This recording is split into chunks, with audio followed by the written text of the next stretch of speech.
اگر می توان از غمت گریه کرد،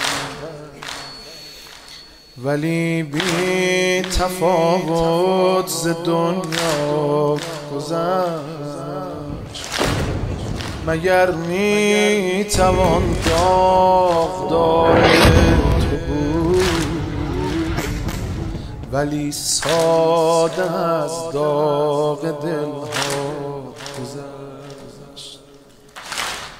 مگر می شود روز خانه تو بود، ولی خطی از رنج انسان نگفت.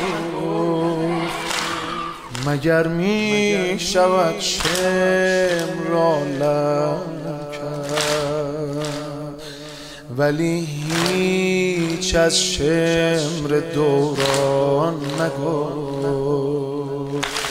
ای آموزگار جوان مردی،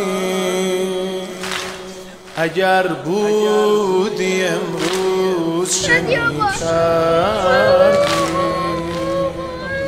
کجا خیمت را می‌آوردی، خیمت را کجا واقعا؟ به کوفه، به تهران، به غزه، به لبنان، کجای جان یوسف؟